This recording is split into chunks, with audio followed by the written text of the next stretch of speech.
Good morning, children. Good morning, ma'am. Good morning, ma'am. Good morning, Rachel. Good morning.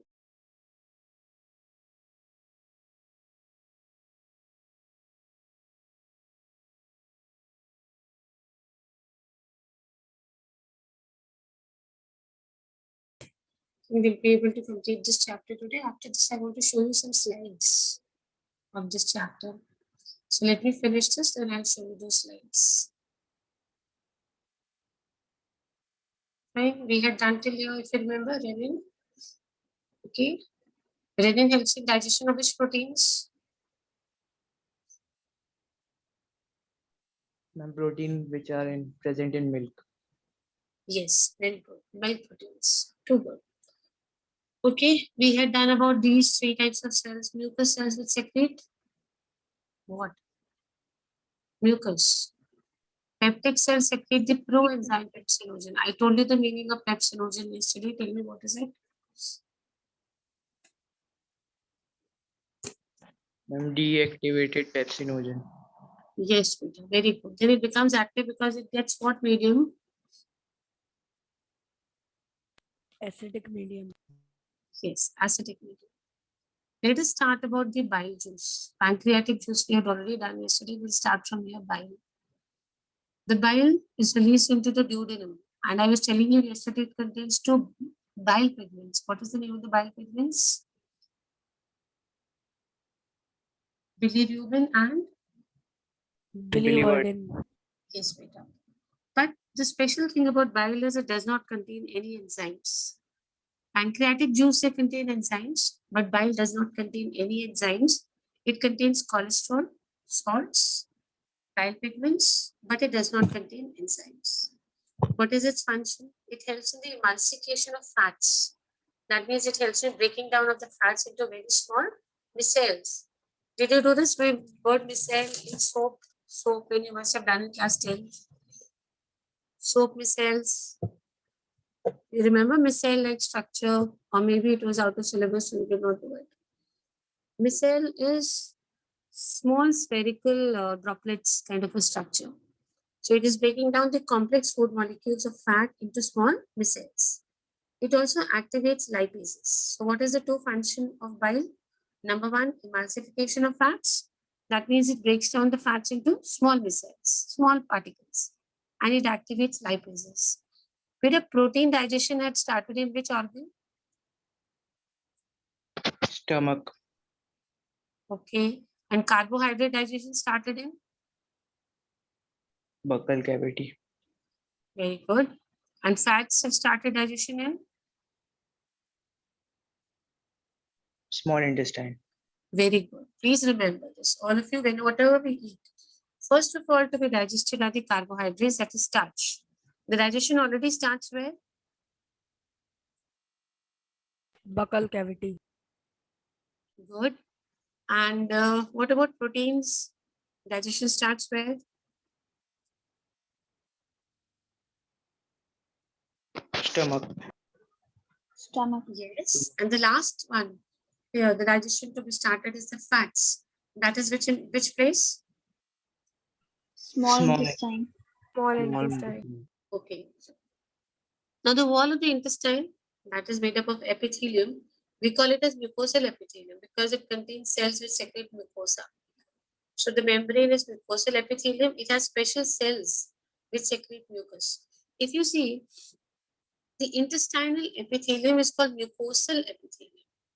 It is called mucosal epithelium because it has cells which secrete mucus.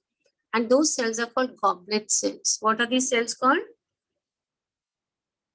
Goblet cells. Cells. This surface is brush border type. Have you come across this word somewhere? Brush border. See, beta, on the border of an organelle, if you have brush-like bristles, then that structure is called brush border structure. Bristles means what you have on your toothbrush. Those small stiff hair, they're called bristles. So if on the surface you have bristles, then the structure is called brush border. These cells, I'm talking about the goblet cells. they have brush border appearance. These cells, that is goblet cells, okay, now we are going to talk about how intestinal juice is made. First, before I tell you who makes intestinal juice, remember what is the name of intestinal juice. Intestinal juice is called succus entericus. Please see the spellings, everybody. Then we'll tell you which cells help in making of succus entericus. Okay, we had pancreatic juice, you remember? Did we have juice in the pancreas? Yes, ma'am. Okay. Now I'm talking about intestinal juice. Intestinal juice is called? Succus entericus. Yes, beta. Now, see, beta. They were goblet cells which secrete mucus, number one. Number two, now these, we have brush border cells. They give out some secretions. They give out some juice. And of course, these goblet cells also give out some juice or secretions. So these two secretions mixed together form the intestinal juice, which is called succus entericus. So succus entericus is secreted by two types of cells. Number one is the goblet cells, which also secrete mucus. And number two is the brush border cells. Now let's talk about this juice. Which one? Succus entericus. Did bile contain enzymes? No, ma'am. No, No, ma'am. ma'am. We did another juice before this, which did contain a lot of enzymes. Tell me which juice it was. Pancreatic Yes. juice. Very good. We had three liquids. No, if you remember, there were three types of liquids. So they contain enzymes. Bile does not contain enzymes, but succus entericus contains a variety of enzymes. For example, maltase, dipeptidase, lipase, nucleosidase. So many enzymes are present in the juice of the intestine, which is called as, what is the juice of intestine called? Very good. Succus entericus. Yes, it is succus entericus. So we had mucus. This mucus was secreted by which cells? Mucosal cell. Goblet cells. Mucus is secreted by which cells, children? Goblet cells. Goblet cells. And bicarbonates. Bicarbonates come from pancreas. Okay? Where are the bicarbonates coming from? Pancreas. Pancreas. So two things are going to protect the mucosa, that is the membrane of the intestine, from acids. And it provides an alkaline medium, somewhere pH around 7.8. Who are the two ones? Number one, the mucus, which was secreted by goblet cells. And number two is bicarbonates, which come from the pancreas. Both of them, the mucus and the bicarbonates, they will protect, okay? How they will protect the intestinal mucosa, the membrane of the intestine? Number one, they protect it from acid. And number two, they make the medium alkaline. Why do they make the medium alkaline? So that all these enzymes which we talked about can become active. So the pH becomes around 7.8 meter. Okay. There is a gland on the submucosa. It is known as Brunner's gland. What is the name of the gland? Brunner's. This also helps. So we have three things which are going to change the medium from acidic to alkaline and protect the membrane. Number one is the mucus, which is secreted by Goblet cell. Goblet cell. Goblet cells. is bicarbonates, which are coming from. Pancreas. And number three is the which gland? Brunner's gland. Okay. Now three things. Let's see this. Proteins, proteoses, peptones. I had already told you what are proteoses and peptones. When a protein breaks down, okay, partially hydrolyzed, partially digested protein, not completely digested, but semi-digested proteins, proteoses and peptones. They are reaching the intestine in the form of chyme. We said in the intestine, digestion of proteins is also going to take place. See, beta, proteins were already, the digestion had already started. In which organ? Stomach. Stomach. Stomach. But that was partial digestion. They're not completely digested. So now they're coming back in the form of chyme. You remember this, what we had talked about here? After the churning moment, when the food is mixed with gastric juice and circulated for 4 to 5 years, sorry, 4 to 5 hours, then we get the chyme. So these proteins, partially digested proteins, they reach the intestine, and then these enzymes act upon these proteins. Some of them are not broken at all, so they are proteins. Some of them are semi-digested, that is, they are converted into peptones and proteoses. So all the three. Though digestion starts in the in the stomach, children, remember, it is partial digestion. The process does not complete there. So there are some which are not at all digested, so proteins. Those which are partially digested, that is peptones and proteoses. All of the three, any one of these, see, these enzymes are going to act upon them. Trypsin, chymotrypsin, carboxypeptidase. And they will convert the proteins into dipeptides. They will convert into what? Dipeptides. Dipeptides. Similarly, as I told you, the digestion of protein starts in the stomach, but it is completed here. Digestion of carbohydrates has started where? Buccal cavity. Buccal cavity. Yes, buccal cavity. But again, it was partial digestion. They are also coming in the form of chyme. So these carbohydrates, that is starch, is acted upon by the enzyme amylase and is converted into disaccharides. So proteins are converted into dipeptides. Starch or carbohydrates are converted into disaccharides. Let's move on to fats. Fats also, the digestion had already started. Fats act upon by the enzyme lipase to be converted into diglycerides and further into monoglycerides. In the pancreatic juice, we have nucleases. These are enzymes. This enzyme will act on nucleic acids. First, it will form nucleotide, and then phosphate base will get separated. It will got nucleoside. I told you the difference between nucleoside and nucleotide that day. Okay, base, sugar, and phosphate is nucleotide. But if nucleotide is phosphate group is removed, we call it as nucleoside.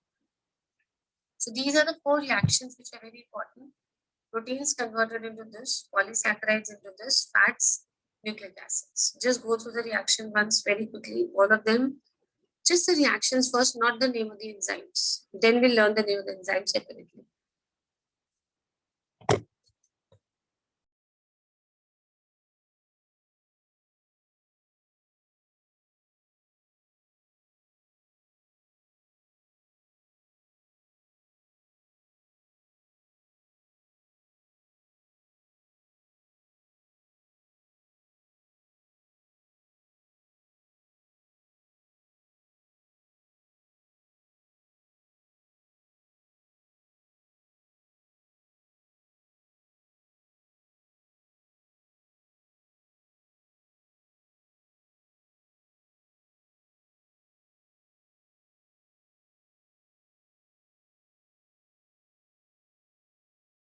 Okay, tell me. Digestion of protein started where? Stomach. And now final digestion is taking place and proteins are being converted into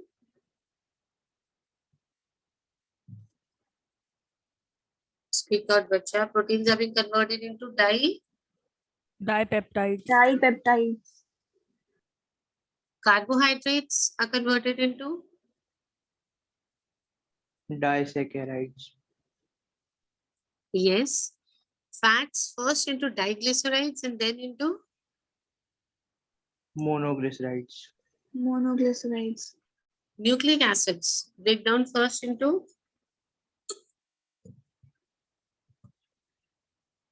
yes, nucleic acids first, Nucleotides. nucleotides, and then phosphate groups get separated and then they form Nucleosides. yes. So beta, these are the end products. This is the end product. These are all end products of the reactions. Okay, beta. Now, these are all end products of proteins, fats, carbohydrates, and all. Now we have enzymes in the succus entericus. What was succus entericus? Intestinal juice. Intestinal juice. Yes, beta. Okay.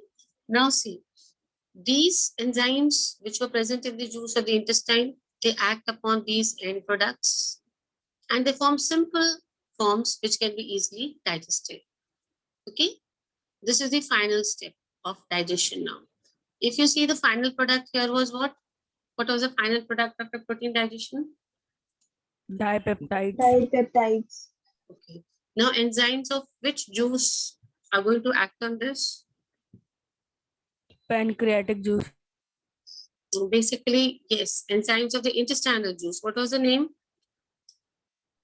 Succus entericus. Succus entericus. Yes, Peter. Okay, see.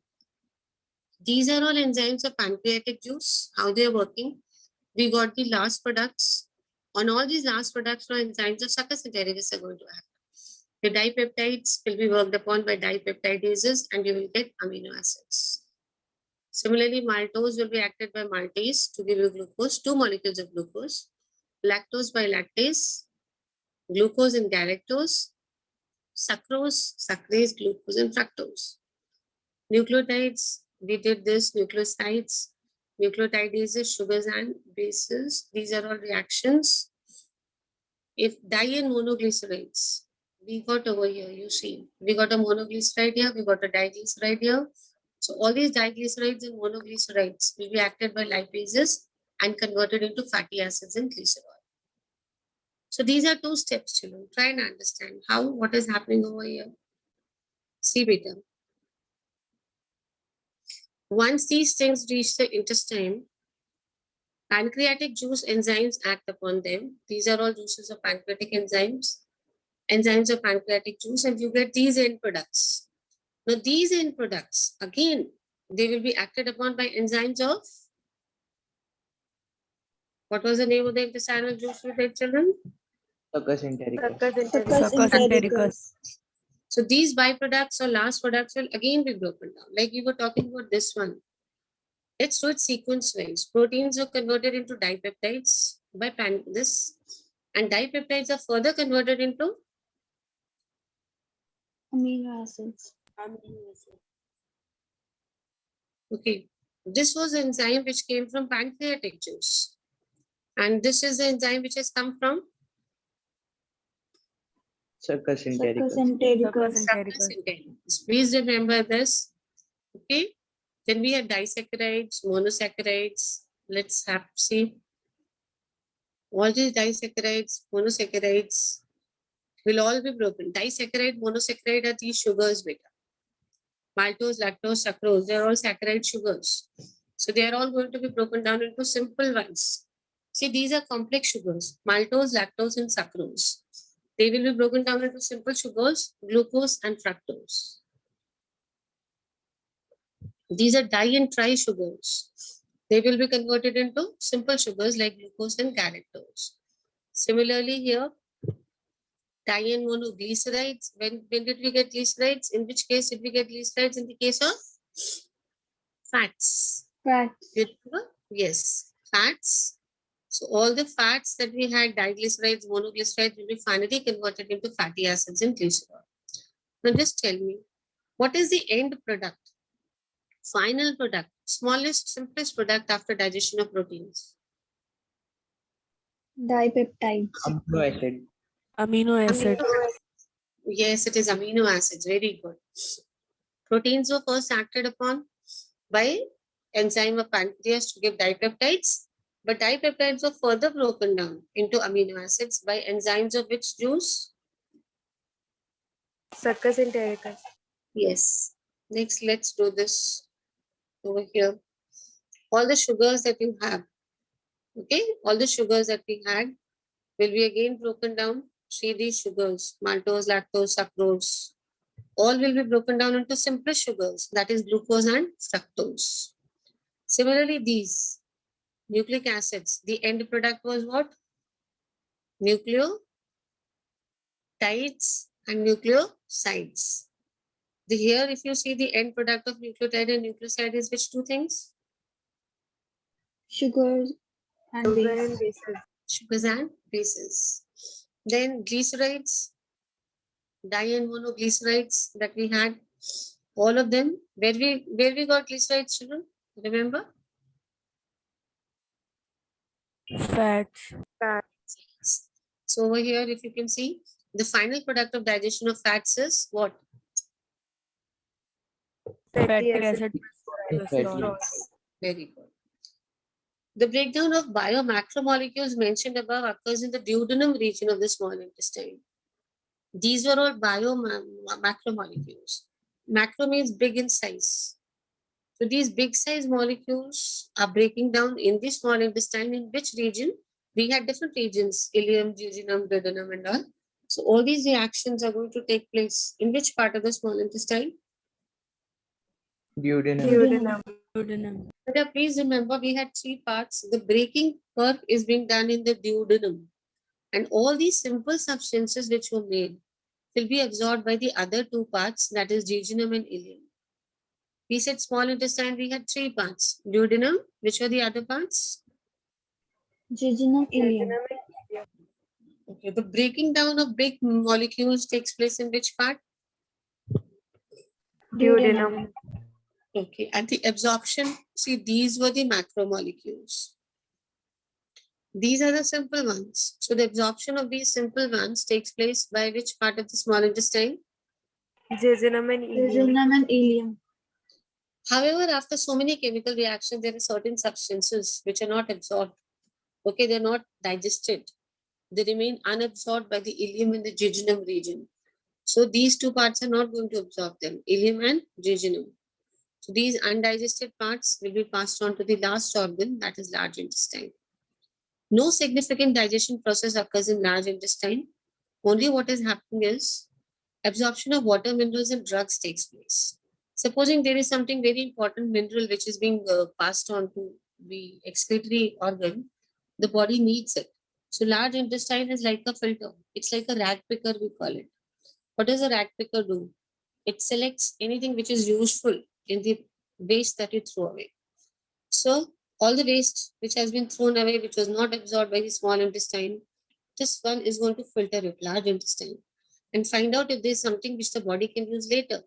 So it takes away, like they pick up water, those plastic bottles and all, which is useful for them. Here, the large intestine absorbs water, minerals, and drugs, anything which is useful for the body. Secretions of mucus, which help in adhering the waste particles together and lubricating it for an easy passage. What does it do now? Second, all the undigested particles which have come from the small intestine are separate from each other. They are particles. So some secretions come out from this large intestine from the mucus, and mucus sticks these undigested particles together. Otherwise, the throwout or the excretion would have been very difficult if they're single particles. So basically, all the undigested particles are stuck together with the help of mucus, and then they also lubricated so that they can be easily thrown out. So it is basically no digestion is taking place in large intestine. Only two things are happening. Number one, we call it as a rag picker. Rag picker picks up useful things and throws away the rest of the thing. So it is going to absorb if there is some water. Water, of course, is useful, minerals and drugs. And then all the undigested particles which had come, it sticks them together with the help of what? Mucus. Mucus. And then it lubricates it so that it can be easily thrown out of the body. So can we have the two functions of large intestine? Yes. Absorption of water, minerals and certain drugs. Yes, number one. Always remember that it's a rag picker, kabadi, those people who pick up kabad, something like that. What is the next function, children? The single particles are together, put together with the help of what? Mucus. Mucus. And it also lubricates it so that it can be easily thrown out of the body. So basically, no reactions are taking place over here. Okay. The undigested, unabsorbed substances, which are called feces, enters into the caseum of the large intestine. Then about the parts of large intestine also. So all the undigested part, after it has we all the useful things, it will pass on. Okay, the undigested substances, which we call as feces, into the large intestine. Which part is it comes? Caseum. Caseum. We had three parts of the small intestine. Where did the breaking of macromolecules take place? Duodenum. And absorption took place in which parts? Jejunum and ileum. And ileum. Fine. So similarly, this all undigested part, that is the feces. Feces is when all these things have been removed, number one. All the particles have been stuck with the help of mucus and they've already been lubricated. Then we call this waste as feces. This enters the caseum of the large intestine through wall, which is called as the ileocacal wall. What is it called? Ileocacal wall. This wall is very important because it prevents the backflow of the fecal matter. Okay, once the fecal matter is put into the caseum, it should not come back. Backflow should not be there. Right? And before it is thrown out, it is temporarily stored in the rectum till it is defecated. Before an individual throws out the feces or excretes out, temporarily it is stored in which part?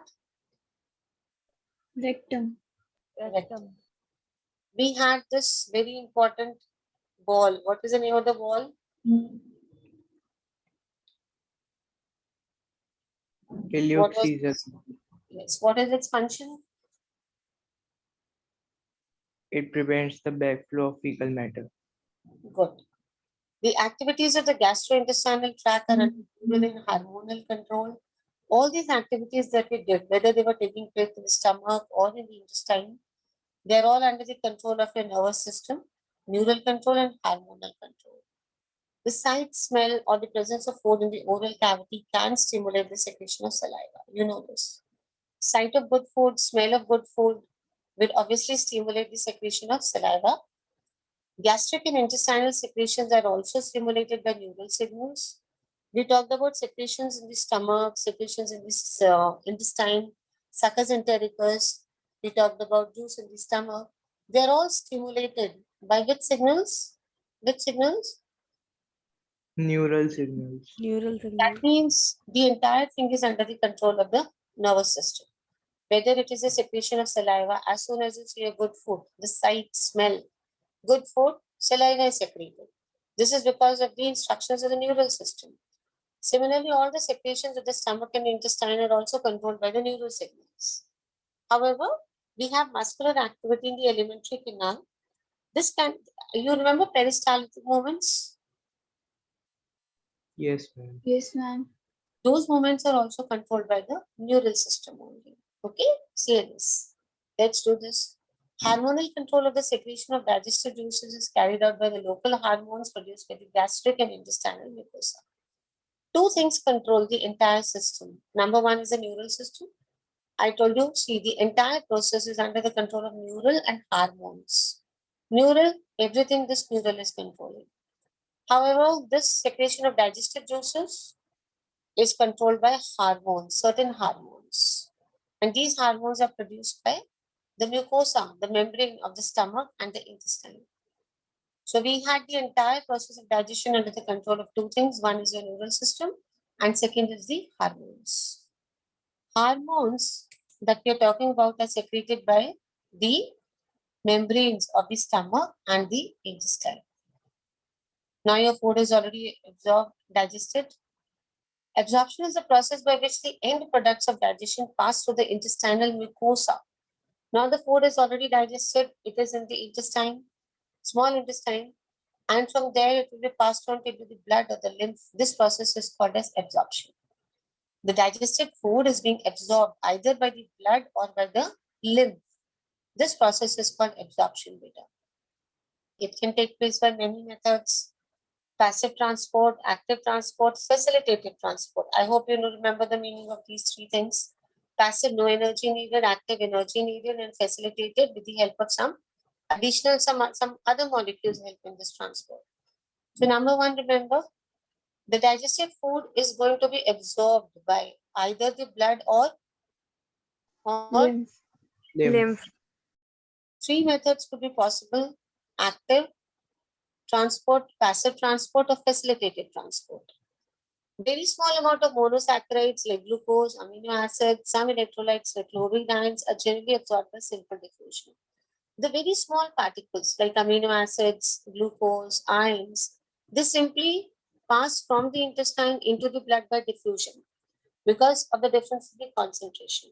Is it okay, children? Now we are going to see that the food is already digested, it is in the small intestine.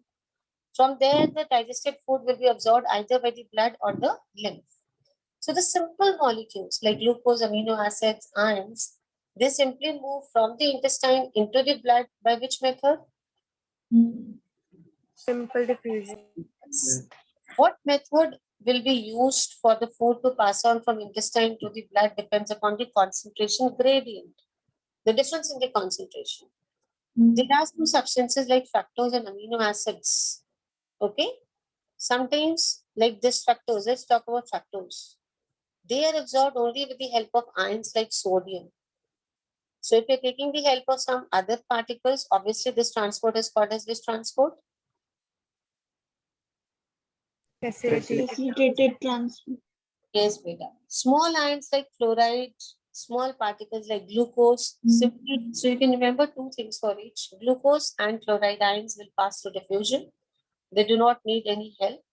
However, some of them, like amino acids and fructose sugars, they need ions, carrier ions who can take them. Which carrier ions are used? Sodium ions. So we are taking the help of sodium ions. So this transport is known as? Facilitated transport. Okay. So we talked about the food completely being digested in the small intestine and only the waste is being thrown out in the large intestine. So the small intestine contains the entire digested food. From here, the digested food is going to be absorbed by two things, the blood and Lymph. Lymph. there could be three methods of transport. Active, name the other two. Passive and facilitated transport. Small particles like glucose and chloride ions simply pass by Simple diffusion. simple diffusion. That means a passive method of transport. No energy is needed. However, some amino acids and complex sugars like fructose need the help of sodium ions. They act like carrier ions. So this is which transport? Facilitated transport. Yes, because this is facilitated transport. Now what this water, transport of water depends upon the osmotic gradient. How much is the difference in the water? Active transport occurs against the concentration gradient. You know this, so it requires energy. There are nutrients like amino acids, monosaccharides like glucose, sodium ions, which are absorbed into blood by this mechanism. Which mechanism? Active transport. Active transport means we need energy or we don't need. We need energy. And is it for along the gradient or against the gradient? Against the gradient. Against the gradient. So beta, some digested food has entered by active method, some by passive method, some by facilitated method. See, all the three methods we have discussed. Okay, let's talk about the passive method. These chloride ions and glucose, they were going by passive method, diffusion, energy not needed. Fructose and amino acids need some help, facilitated transport. And when we talked about these sodium ions, okay, and monosaccharides, now see, they are going with the help of energy. So this is active transport. Fatty acids and glycerol, they are insoluble. They cannot be absorbed in the blood. There is one problem now. Other, all the digested food is already passed on to the blood and the lymph, but there is a problem with these things. Fatty acids and glycerol. Let me go back and show you where we got fatty acids and glycerol. Tell me, fatty acids and glycerol we got from? Tell me, Small fatty intestine. acids. No. Which nutrient was broken down to get fatty acids and glycerol? Diglyceride. Diglycerides and monoglycerides. And di and monoglycerides we got when? What was broken down? Fats. Fats. Fats. So keep in mind that fats are not easily they're not soluble in blood. So fatty acids and glycerol are actually the simplest forms of fats because they're insoluble. They cannot be absorbed by the blood. Remember, fatty acids and glycerol came from glycerides and glycerides came from fats. So what is the nutrient which cannot be directly absorbed by blood out of proteins, fats, carbohydrates and all? Fats. Fats. They're first broken down into small drops called as micelles. And these micelles go into the membrane of the intestine first. Intestinal mucosa, that is membrane of the intestine. They are reformed into very small protein-coated fat globules. Now see, they are fat particles. On them we have a coating of proteins. Okay? Remember, fat molecules are not soluble in blood. So then they go back, some packaging is done in the intestine. What is it packaging? Small droplets are there. Uske bahar a coating. Coating of what? Protein. Okay, what is coated on these fat particles? Protein. Protein. So they are reformed, the shape, some structure is changed. Protein coating is done on fat globules. Fat globules मतलब fat के छोटे छोटे गोल particles. उसके ऊपर protein का coating कर दिया. This is what we call as chymochrons. What are they called as? Chymochrons. Actually, अंदर fat है बेटा and बाहर protein की coating है. Then this structure is called as a chymochron. And where does this coating take place? In which part? Small intestine. Small intestine. And इतना सब कुछ हम क्यों कर रहे हैं? Because everything enters the blood. These fatty acids and glycerol are not soluble in blood. So directly blood इसको absorb नहीं करेगा. So we have to do something. तो इसको वापस कहाँ भेज देंगे बेटा? We are going to send it back to which part? Intestine. Small intestine.